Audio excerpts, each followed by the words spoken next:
आज हम Wittig reaction के बारे में पढ़ेंगे। इसमें क्या होता है, हमारे पास अल्डिहाइड होता है या फिर हमारे पास क्या होता है, कीटोन होता है। अब इन दोनों की रिएक्शन हम किसके साथ कराते हैं, फॉस्फेनियम इलाइड्स के साथ कराते हैं। फॉस्फेनियम इलाइड्स में क्या होता है, हमारे पास यहाँ होता है CH2 पे नेगेटिव और जो हमारी PPH3 है इसके ऊपर होता है हमारे पास पॉजिटिव चार्ज। इसी को हम क्या बोलते हैं, विटिक रिएजेंट। ये आगे भी बहुत सारी जगह हम यूज़ करेंगे। तो अब क्या है, हमारे पास ये है फॉस्फेनियम इलाइड और ये रिएजेंट है। इन दोनों की कॉम्बिनेशन से, इन दोनों की रिएक्शन से हमारे पास क्या आ जाती है, एक अल्कीन। और हमें पता है जहाँ पे भी कार्बन कार्बन का बॉन्ड बनता है उसी को हम क्या बोलते हैं, ओलिफिनेशन रिएक्शन।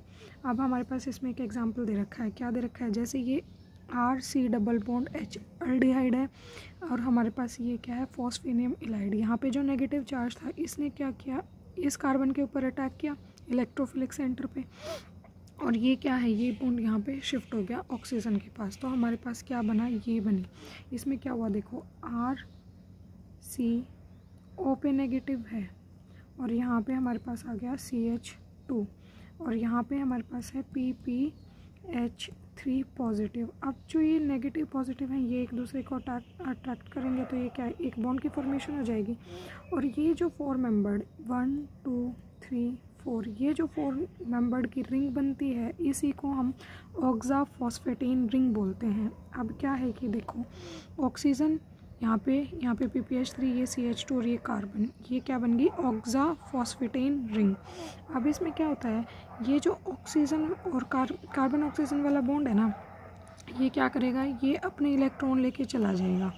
और जो ये है PPH3 और CH2 वाला बॉन्ड, ये अपने इलेक्ट्रॉन PPH3 दे के चला जाएगा। तो इसमें क्या होगा हमारे पास, अब इसने ले लिया, ये वाला बॉन्ड टूट गया और इसने भी दे दिए तो ये वाला बॉन्ड टूट गया। तो ये यहाँ पे बच गया क्या, O डबल बॉन्ड PPH3 हमारे पास ये बच गया। अब ये बची हुई क्या था, ये वाला बॉन्ड अगर यहाँ शिफ्ट हुआ तो ये अल्कीन की फॉर्मेशन होगी। कैसे होगी, ये बन गया R, ये तो H था ही, यहाँ पे डबल बॉन्ड और यहाँ पे CH2, तो ये अल्कीन बन गया हमारे पास।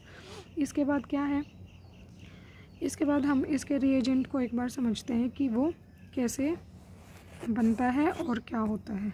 अब देखिए ये रहा, अब हमारे पास है विटिक रिएजेंट। विटिक रिएजेंट में हमारे पास क्या था, ये कार्बन है, इसके ऊपर नेगेटिव चार्ज है, यहाँ पे फॉस्फोरस लगा हुआ है, यहाँ पे R1 R2 है। अब ये R1 और R2 अलग अलग भी हो सकते हैं या फिर सेम भी हो सकते हैं। और यहाँ पे हमारे पास, यहाँ पे हमने वहाँ तो पढ़ा था PH और PH फिनाइल रिंग।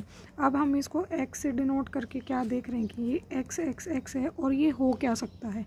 तो हम एक बार क्या ले सकते हैं, इसको PH भी ले सकते हैं या फिर यहाँ पे ले सकते हैं OR, यहाँ पे कोई भी अल्काइल यूनिट हो सकती है या फिर सिंपल R हो सकता है। तो अब इनकी अगर पॉसिबिलिटीज़ को देखें तो क्या है, PPH3 POMe3 PCH3 ये सब कुछ हो सकता है। अब R क्या हो सकता है, ये जो दोनों R हैं ये दोनों R क्या हो सकते हैं, सिंपल CH3 भी हो सकता है, CH2 CH3 भी, C डबल बॉन्ड OR भी, NO2 भी, CHO भी, और सिंपल हाइड्रोजन भी हो सकता है, सिंपल H भी हो सकता है हमारे पास। अब अगर हम इसको दोबारा बना के देखें तो ये भी हो सकता है R1 R2 C double bond O PX3। अब हमें एरो के ऊपर ये दे रखा होगा लेकिन हमें यूज़ ये वाला करना है कि यहाँ पे नेगेटिव और यहाँ पे पॉजिटिव, क्योंकि इसी नेगेटिव से तो हम अल्डिहाइड या फिर कीटोन के ऊपर क्या करवाएंगे, अटैक कराएंगे। अब एक एग्जांपल है इनके थोड़े से, जैसे ये हो गया CH3, ये R हैं, दोनों सेम हो गए, ये R1 और R2 CH3। अब ये R1 R2 अलग अलग दिखा दिए, COOET यहाँ पे हाइड्रोजन, ये CH3 यहाँ पे H, यहाँ पे भी देखो PPH3 था, यहाँ पे PPH3, लेकिन इसमें हमने क्या किया, POMe3 ले लिया। यहाँ पे क्या CH2 और H था, अब हमने यहाँ क्या, दोनों जगह हाइड्रोजन ले लिया और ये POMe3 ले लिया।